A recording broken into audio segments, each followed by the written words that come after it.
तो पिछले वाले क्लास में हमने क्या पढ़ा था? क्या पढ़ा था पिछले वाली क्लास में? हमने पढ़ा था पिछले वाली क्लास में लाइट के बारे में। किसके बारे में? Yes sir. लाइट के बारे में कि आखिर लाइट क्या होता है ना? लाइट क्या होता है? It is a form of energy which gives us sensation of vision, जो कि हमें विजन यानी देखने में मदद करता है। फिर उसके बाद light behaves as a particle और वेव। दोनों नेचर शो करता है। हमने एक पढ़ रखा था कि वेव नेचर भी शो करता है और पार्टिकल नेचर भी शो करता है। फिर हमने प्रॉपर्टीज ऑफ लाइट के बारे में पढ़ा था कि क्या क्या प्रॉपर्टीज होते हैं, है ना? कि लाइट का स्पीड क्या होता है, वैक्यूम में क्या होता है, एयर में क्या होता है ना? जैसे जैसे डेंसर मीडियम आते जाते हैं लाइट का स्पीड कमते जाता है। वो क्यों कमते जाता है हमने अच्छे से बात किया था उसके बारे में। फिर यहाँ पर आते हैं फेनोमेनन ऑफ लाइट, इसके बारे में भी हमने बात कर लिया था कि क्या होता है लाइट जब किसी भी सरफेस पे टकराता है ना? किसी भी सरफेस पे टकराएगा तो वो बाउंस बैक करेगा। अगर वो बाउंस बैक कर रहा है तो उसी प्रोसेस को क्या बोलते हैं?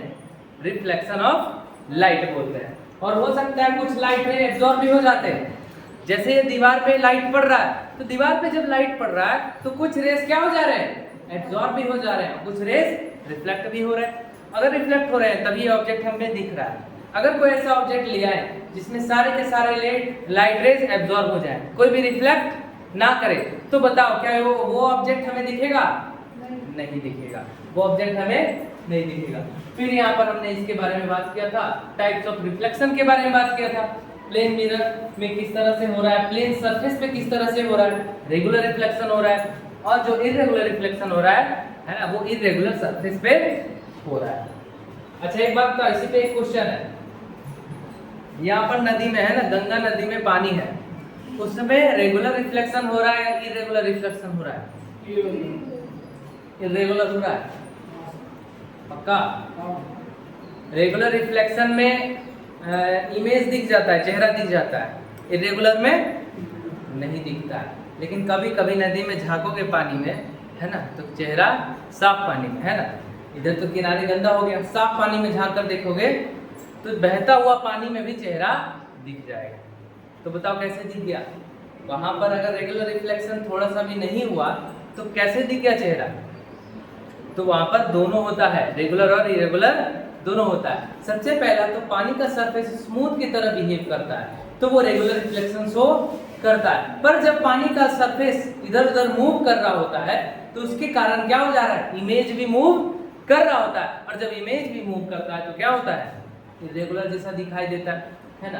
तो जनरली बहता हुआ पानी पूछेगा तो हम इरेगुलर ही बोलेंगे। और स्थिर पानी है ना, कोई पानी स्थिर है बिल्कुल भी, तो उसमें अगर इमेज बन रहा है, उसमें अगर पूछ रहा है कि कैसा रिफ्लेक्शन है, तो उसमें क्या बोलेंगे? रेगुलर रिफ्लेक्शन बोलेंगे। यहाँ तक बात क्लियर है? फिर आते हैं लॉज ऑफ रिफ्लेक्शन के बारे में, जो कि हम बहुत पहले से पढ़ते आ रहे हैं, 6, 7, 8 से भी पढ़ते आ रहे हैं लॉज ऑफ रिफ्लेक्शन के बारे में। तो सबसे पहला लॉ ये कहता है कि जो एंगल ऑफ इंसिडेंस होगा वो एंगल ऑफ रिफ्लेक्शन के बराबर होगा। देखो कैसे, जैसे हमने ये बनाया,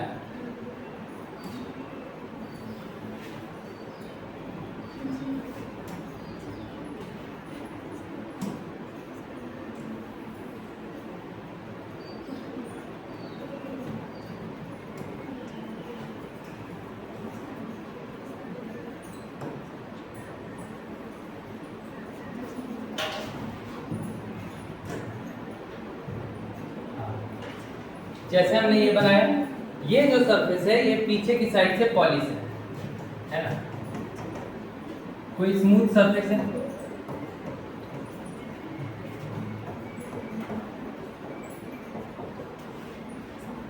कोई स्मूथ सरफेस है, और ये पीछे से पॉलिश है। ये जो रे आ रहा है, ध्यान से देखो यहाँ पर, ये जो रे आ रहा है ये कौन सा रे है? Incident ray. कौन सा रे? Incident ray.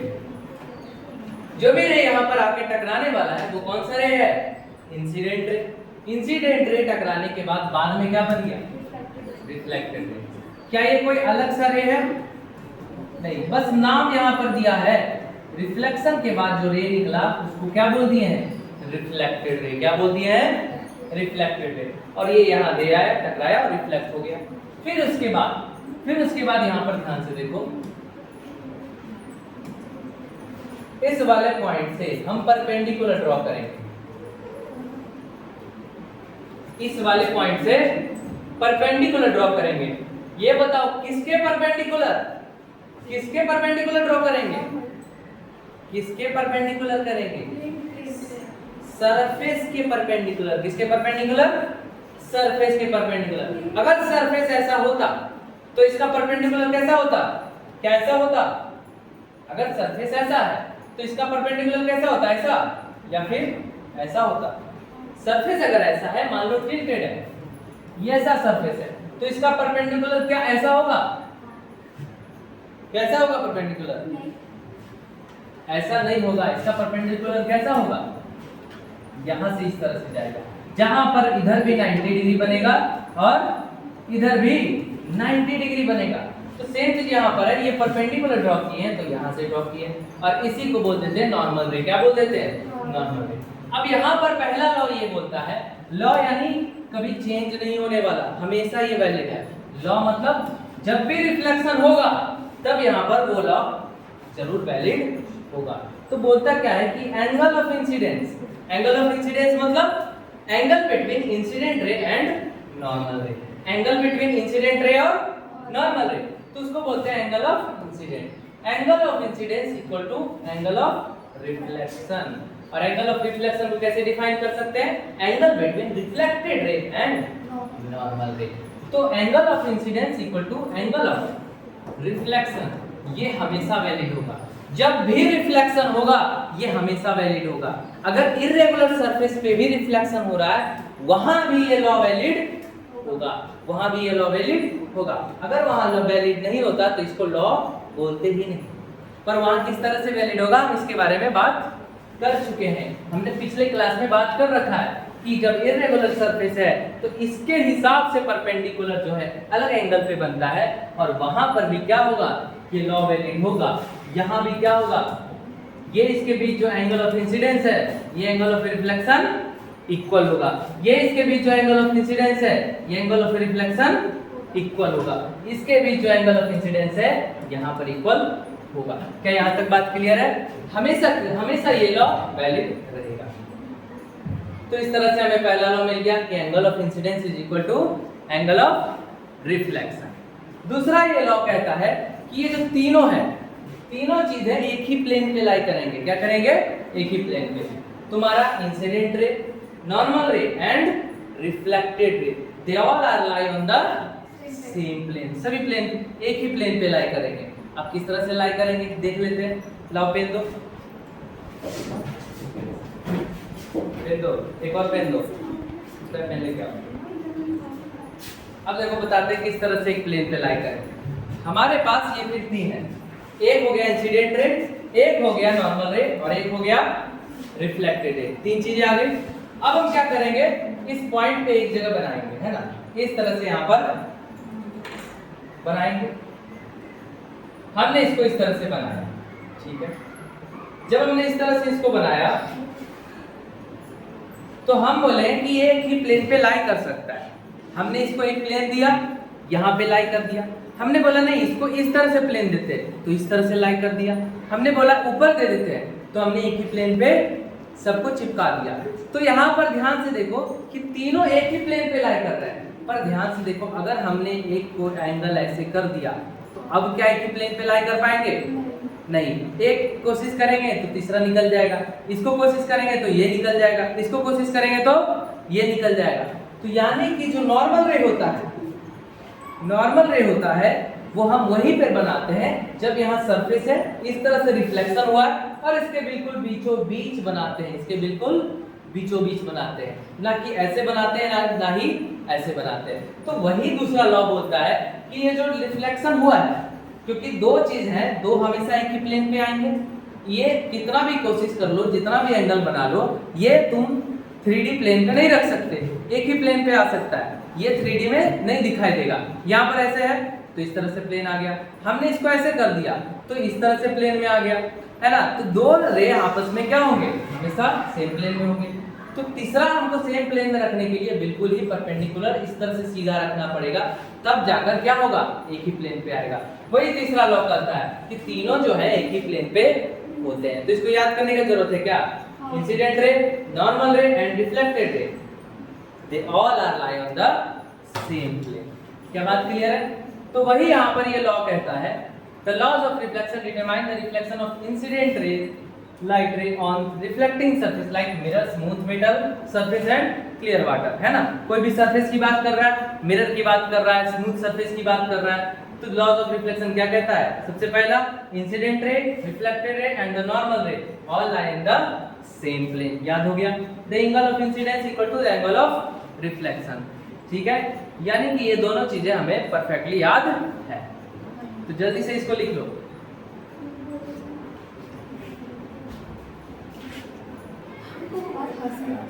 चलो इधर ध्यान दो। हमने बात कर लिया रिफ्लेक्शन के बारे में, है। अब यहाँ पर क्या होगा, हम दूसरा केस के बारे में बात करते हैं। जब कोई लाइट रे परपेंडिकुलर यहाँ पर फॉल कर रहा है, यहाँ पर, है ना, कि कोई लाइट रे आया, है ना, एक रेड कलर का हम ले लेते हैं, लाइट रे को ले लेते हैं, लाइट रे आया और इस पे टकराया, तो क्या होगा? ये जिस रास्ते से आया था उसी रास्ते फॉल बैक कर जाएगा। जिस रास्ते आया था उसी रास्ते फॉल बैक कर जाएगा, है ना, सीधा फॉल बैक जिस रास्ते आया था।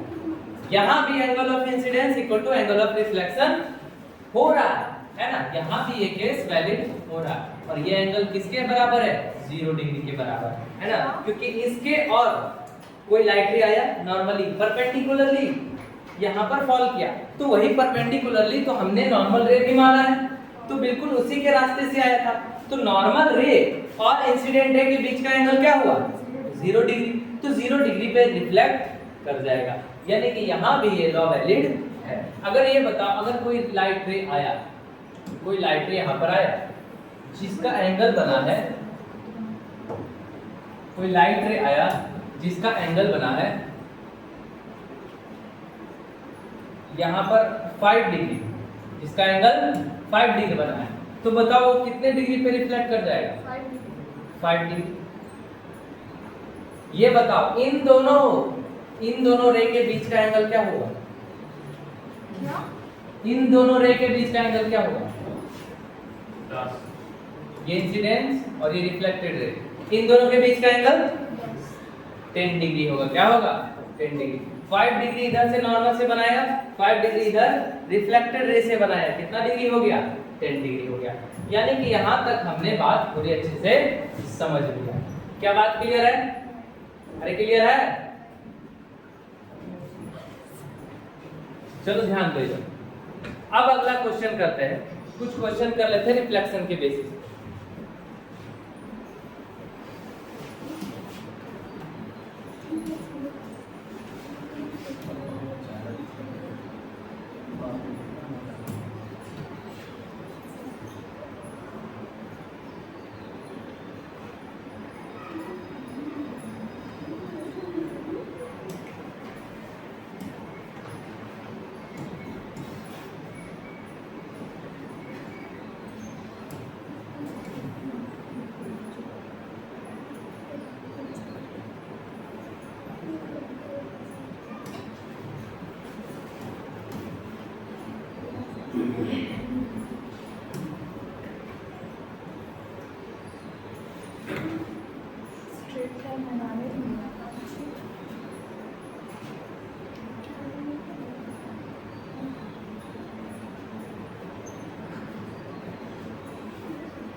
इस वाले क्वेश्चन को ध्यान से देखो। हमने बोला ये एंगल 35 डिग्री और ये एंगल 25 डिग्री है। तुम्हें सारे के सारे एंगल फाइंड करने हैं। ये नॉर्मल रे हो गया, ये तुम्हारा इंसिडेंट रे फर्स्ट हो गया,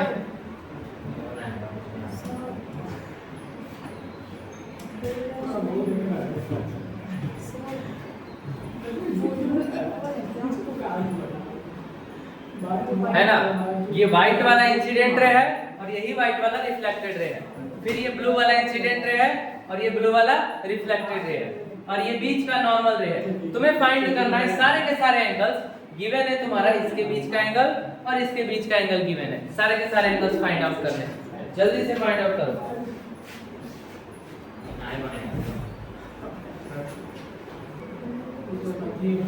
चलो सबका बन गया, जल्दी से इसको सॉल्व कर लेते हैं। अब पहली बात यहाँ पर सबसे पहला हमने ये पढ़ा कि angle of incidence equal to angle of reflection हमेशा वैलिड होगा। तो यहाँ पर ध्यान से देखो, ये वाला जो इंसिडेंट रे आया है इसके लिए रिफ्लेक्टेड रे कौन है, ये वाला। यानी कि ये जो एंगल बनाएगा नॉर्मल के साथ, किसके साथ, नॉर्मल के साथ, वो इक्वल होगा। लेकिन अभी हमको ये आधा एंगल नहीं पता है ना, आधा एंगल पता है। तो सबसे पहले हम क्या करेंगे, धीरे धीरे पूरा फाइंड कर लेंगे। तो ये जो एंगल बनाएगा ये इसके साथ बराबर बनाएगा, ये इसके साथ इक्वल बनाएगा। तो ये सरफेस के साथ भी आपस में नीचे इक्वल बनाएगा, है ना। जब ये ऊपर के साथ इक्वल बनाएगा, सोच के देखो, अगर ऊपर के साथ मान लो x डिग्री बना रहा है, कितना डिग्री बना रहा है, x डिग्री, और ये भी ऊपर के साथ x डिग्री बना रहा है, तो बताओ कि 90 - x ये भी होगा, 90 - x ये भी होगा। यानी ये जो एंगल होगा वही एंगल इधर भी होगा। यानी ये भी क्या हो जाएगा, 25 डिग्री हो जाएगा, ये भी 25 डिग्री। उसी तरह से यहाँ पर ये जो एंगल है ये 35 डिग्री, ये भी क्या हो जाएगा, 35 डिग्री। क्योंकि ये पूरा 90 - x वाला जिस तरह से ये है उस तरह से इधर से भी सरफेस के बिल्कुल बराबर बनाएगा। इधर 35 + 25 बना रहा है ये एंगल, इधर भी कितना बनाएगा, 35 + 25। तो ये 25 ये हो गया, तो ये क्या बना देगा, 35।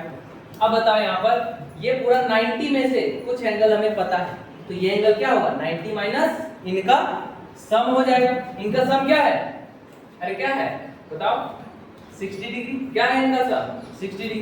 तो ये क्या हो जाएगा लास्ट में, ये 90 - 60 डिग्री यानी 30 डिग्री हो जाएगा, और ये भी तुम्हारा 30 डिग्री हो जाएगा। क्या बात क्लियर है, क्या हमें सारे एंगल्स पता चल गए, सारे एंगल्स पता चल गए। हमने इजी क्वेश्चन कर दिया। अब हम आगे बढ़ते हैं, जल्दी से नोट कर लो इसको। हाँ नोट कर लिया, आगे बढ़ते हैं।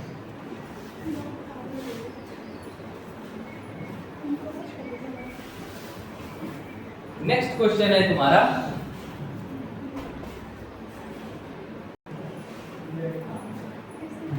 नेक्स्ट क्वेश्चन है तुम्हारा, देख लो ध्यान से। सबसे पहले इस डायग्राम को ध्यान से देखो। यहाँ पर 3 मिरर्स रखे हुए हैं, एक मिरर इस तरह से रखा हुआ है, एक मिरर इस तरह से और एक मिरर इस तरह से। पीछे की साइड पॉलिसी यानी रिफ्लेक्टिंग सरफेस कौन सा है, ये ऊपर वाला, ये इधर वाला रे, इधर वाला। अब यहाँ से इंसिडेंट रे आ रहा है, कौन सा रे, इंसिडेंट रे। कहां से आ रहा होगा, चलो टॉर्च यहाँ पर जला दिया है ना, टॉर्च यहाँ पर जला दिया, टॉर्च से आ रहा है। अब ये लाइट जो है यहाँ पर टकराया। अब इसके बाद तुम्हें रे डायग्राम बनाना है कि किस किस तरह से लाइट कहाँ कहाँ गया। रे डायग्राम जल्दी से बनाओ।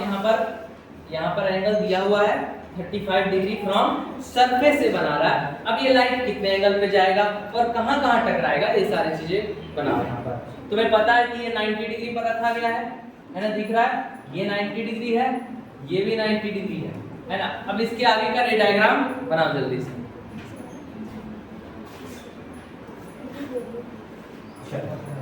चलो अब आगे इस क्वेश्चन को सॉल्व करते हैं। तो यहाँ पर लाइट रे आ रहा है, यहाँ पर टकराया, ठीक है, यहाँ पर टकरा गया। टकरा के क्या होगा, ये वापस लौटेगा, है ना, रिफ्लेक्ट करेगा। क्या करेगा, रिफ्लेक्ट करेगा। ये लाइट रे रिफ्लेक्ट करेगा, रिफ्लेक्ट करके यहाँ पर ऐसा टकराएगा।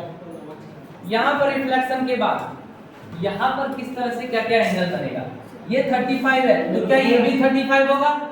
अरे बोलो, क्या ये 35 है तो ये भी 35 होगा?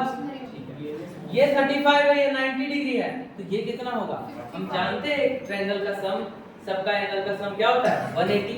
ये 35 तो ये 55 डिग्री। अब ये रिफ्लेक्शन के बाद ये रिफ्लेक्ट हुआ, फिर इसके बाद यहाँ से भी रिफ्लेक्ट होगा, यहाँ से रिफ्लेक्ट होगा और इस तरह से यहाँ पर रिफ्लेक्ट होगा। जब यहाँ पर रिफ्लेक्ट होगा तो ये कितना डिग्री बनाएगा? यहाँ से 55 डिग्री बनाएगा। कितना डिग्री बनाएगा? 55 डिग्री। ये यहाँ पर इंसिडेंट रे बन गया है और ये आगे रिफ्लेक्ट हुआ है। पहले तो इंसिडेंट रे यहाँ पर आया, फिर रिफ्लेक्ट हुआ, अब ये रे इंसिडेंट बन गया है इस मिरर के लिए और ये रिफ्लेक्ट हुआ है। रिफ्लेक्ट हुआ है तो यहाँ पर एंगल यहाँ पर इस तरह से हो गया। फिर उसके बाद यहाँ पर फिर मिरर पे टकराया और मिरर पे टकराने के बाद फिर यहाँ पर रिफ्लेक्ट हुआ और रिफ्लेक्ट हुआ तो क्या होगा? यहाँ भी एंगल क्या होगा? ये 55 डिग्री तो ये 35 डिग्री, ये भी 35 डिग्री है ना। अब अगर नॉर्मल बना के करना चाहो तो हम बना सकते हैं, नॉर्मल बना के, है ना। इसके बीच हम नॉर्मल बना दिए और इसके बीच का एंगल क्या हो गया? इसके बीच का बना दिए नॉर्मल,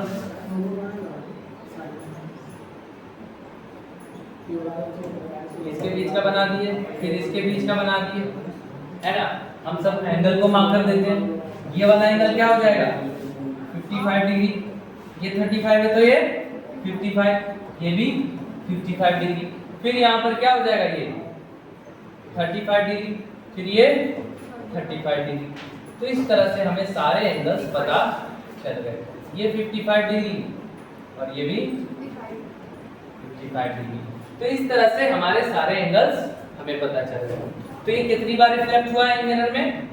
एक बार, दो बार, तीन बार, है ना। तीन मिरर है, यहाँ पर कितनी बार रिफ्लेक्ट हुआ है? 3 टाइम्स रिफ्लेक्ट हुआ है। तो इस तरह से हमारा रिफ्लेक्शन ये वाला कंप्लीट होता है। तो यहाँ पर रे डायग्राम इस तरह से हम बनाते हुए चलेंगे। आएगा, टकराएगा, फिर आगे जाएगा, फिर आगे जाएगा, फिर आगे जाएगा, है ना। इस तरह के क्वेश्चन आ सकते हैं। क्या बात क्लियर है? अरे क्लियर है क्या बात? क्लियर है। चलो अब इसी टाइप का क्वेश्चन देते हैं।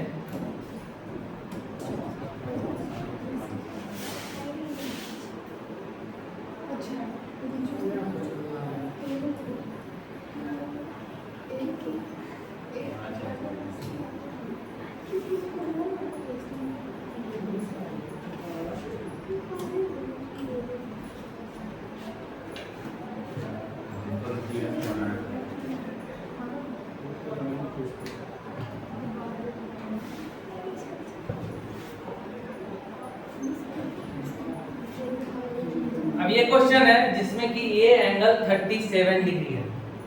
आगे का रे डायग्राम बना जल्दी से। इससे क्या होगा? प्रैक्टिस होता जाएगा। उसी टाइप का क्वेश्चन है पर इस बार एंगल, ये वाला एंगल क्या है? 37 डिग्री। जल्दी से इस क्वेश्चन को सॉल्व करो, करो जल्दी। तो यहाँ तक हमने समझ लिया, पढ़ लिया।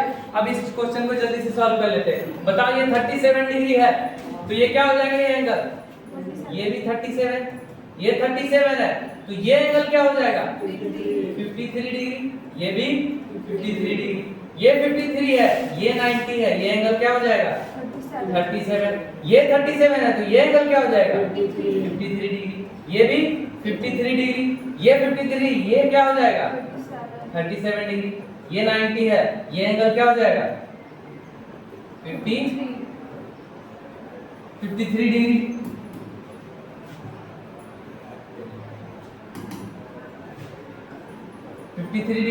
फिर ये 53 डिग्री, ये भी 53 और ये 37 और 37, यानी कि इसमें कोई भी कंफ्यूजन होने वाला नहीं है। हमने पूरे अच्छे से सीख लिया।